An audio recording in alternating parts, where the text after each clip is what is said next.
In the last video about clay properties and temperatures, etc., where we looked at 3 different types of clay that I've produced, refined, whatever you want to call it, processed, I mentioned that Fran had been given this kiln. Hello, Fran. So I thought we'd have a look at it. Now, if you look down here, it's obviously been hacked apart about a few times, because there are some holes there with nothing in them. And then it looks like we have got 3, well, they're dials that go from on round to full. 1, 2, 3, 4 and full. So there's obviously some sort of thermostat in there or something like that for 3 different circuits. Interesting. So, but the first thing to do, of course, is to have a look inside this kiln. Well, the top looks a little bit worse for wear, but that's never stopped us, has it? Anyway, let's have a look inside. So here we go. It's about between my fingers and my elbow wide, and as you can see there are various spirals of heating elements. So that one goes all the way round and then down there, and then goes all the way round and finishes there. So that's one circuit. Then there's another circuit lower down and a third circuit even lower. Now you might be able to see, oh yeah, we can, but the third circuit, yeah, the element is duff. So it looks like we can take the elements out without much difficulty. We just have to be careful not to break these ceramic bricks. Just here, that is a pyrometer. So just for interest's sake, it would be amusing to work out how this was wired. Obviously these elements are on the way out, because if you look there, all those are bunched together, which apparently is a sign of the elements about to pack up.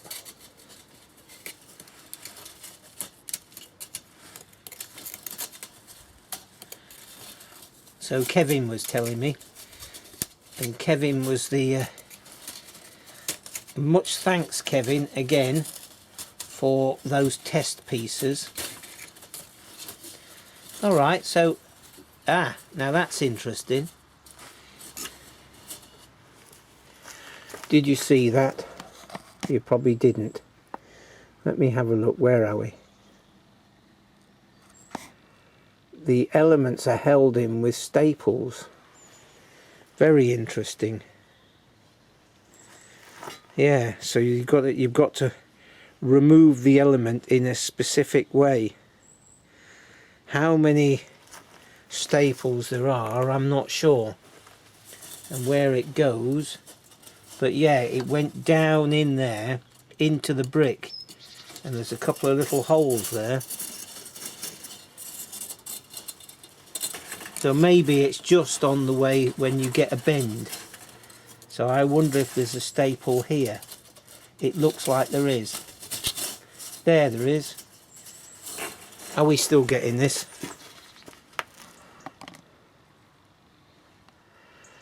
Where are we?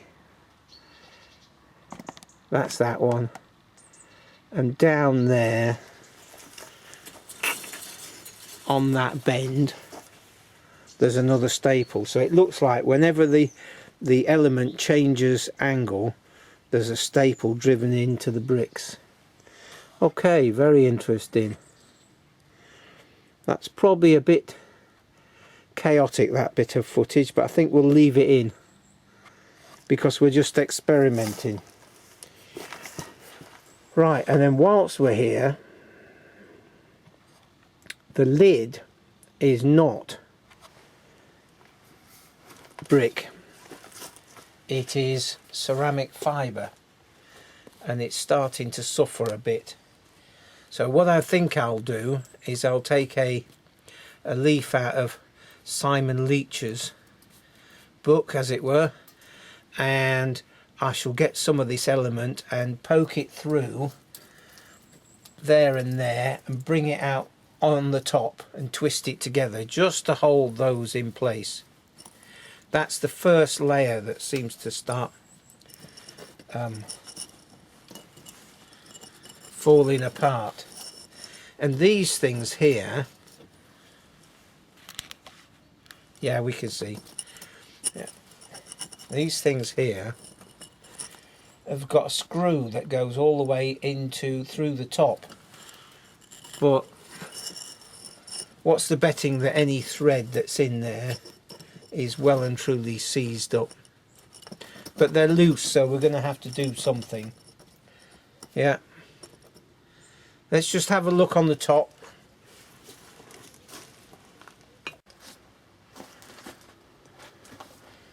So here we go, look, can you see that? It's all, these are the vents, because with an electric kiln you do get moisture build up, and they have vents on the top of the kiln to let that moisture out. But obviously you've got wet and steel and heat, and over time it all reacts badly. Maybe I can just cut a piece of something with a slot in and just slide it round there, something fairly large. But these vents here, this is where I can poke some nichrome wire, heating element wire through. So and we'll work that out somehow. Right, interesting. Let's have a look at the wiring. Okay, so we remove this cover, and we've got a lockout here. So, and it feels a bit crunchy, but there's a cam on the spindle for the top, so when you lift the top it switches the power off. Okay, so that lot comes right down to the main input. Now it's interesting, we've got red, yellow and blue, which says 3-phase, but we've only got blue, brown and earth coming in. So this has been rewired again. So it was either 3-phase and neutral, which is 240 volts times 3, or a whole collection of single phases. So what have we got? We've got bits of element there and there and there and there and there and there, and those two wires go to that one. So you've got a live coming down to this controller here, and then, and is there a neutral going to that? Yes, there's a neutral there. So that is no longer a thermostat, that's an on and an off as far as I can see. And the same again, so we've got that one there goes to this one and this one. So that wire there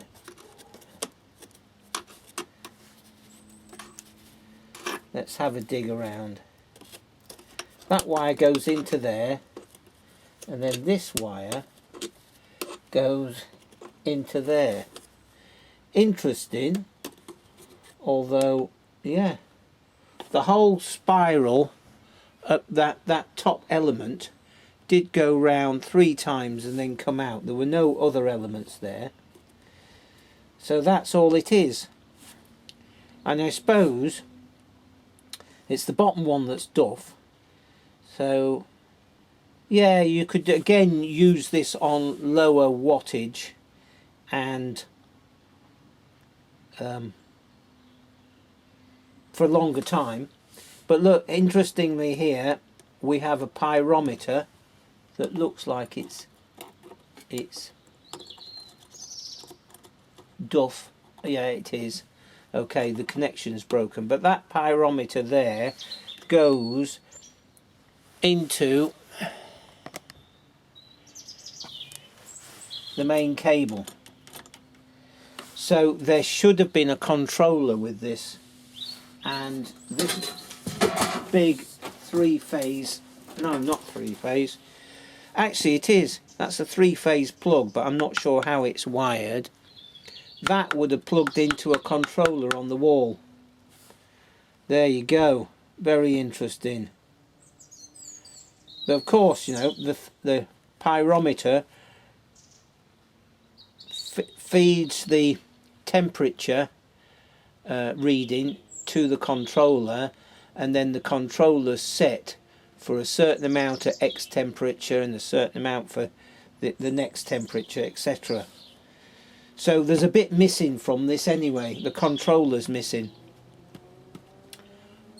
which is not a problem because we're not going to use this. But interestingly to dig in there, and the fact that that pyrometer is duff.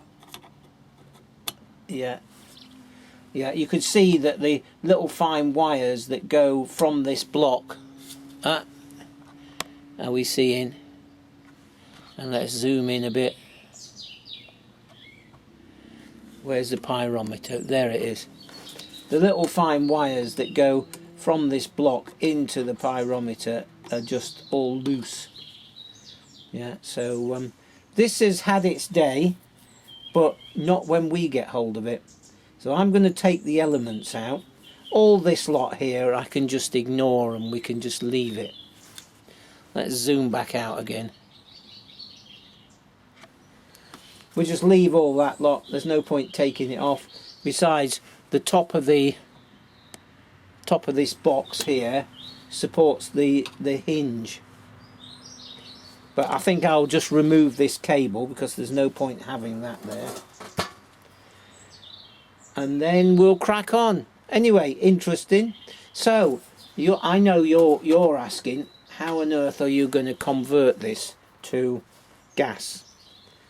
Well,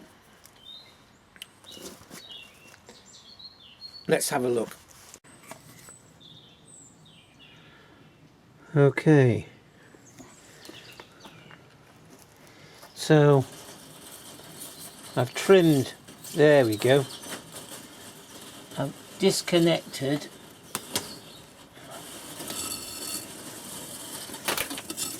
that heating element. It's quite a long element.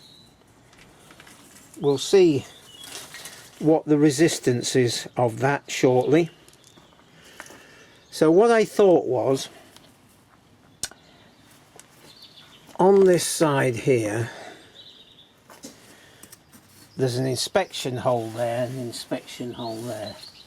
Whether or not that's any use or not, but what I thought was, down the bottom, we need a pointer really, don't we? So my arm doesn't get in the way. Here's a bit of stick, that'll do. There, so down the bottom here I'll cut a 3-inch hole,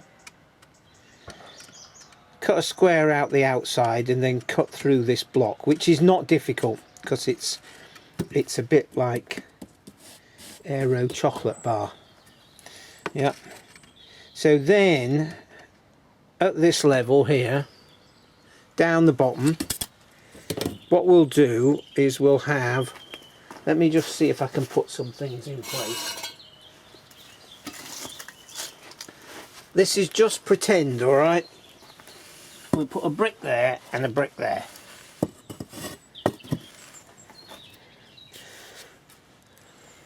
So the flame comes out the hole and between those two bricks of some form, okay, and then it comes basically up against this wall. So we'll just have a bit of sloping, bit of broken kiln shelf at a slope there, okay, as a deflector.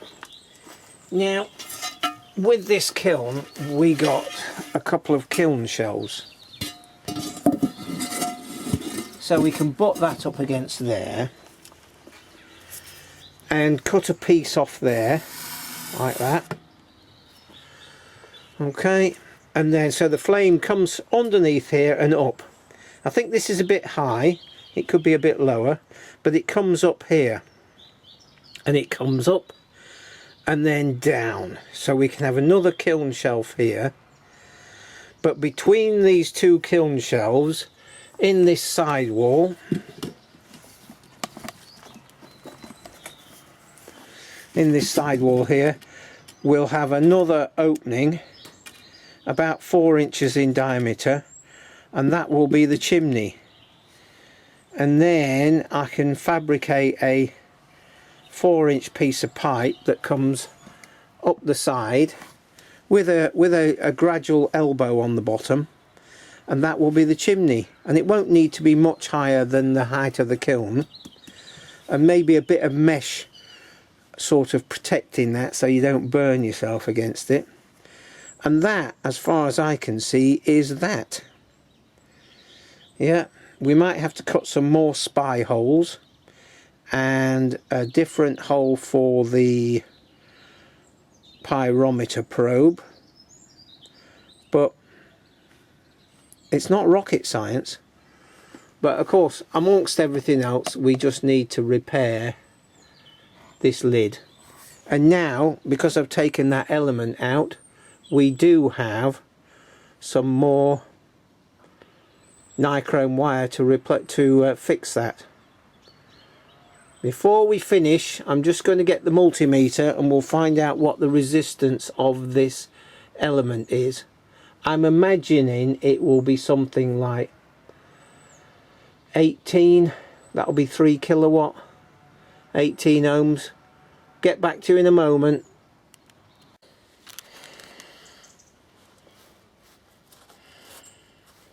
Hopefully you can see that. I set my arms in the way now.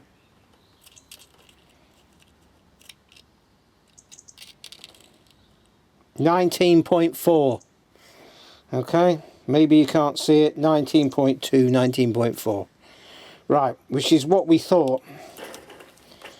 Okay, and then of course we do the arithmetic, which is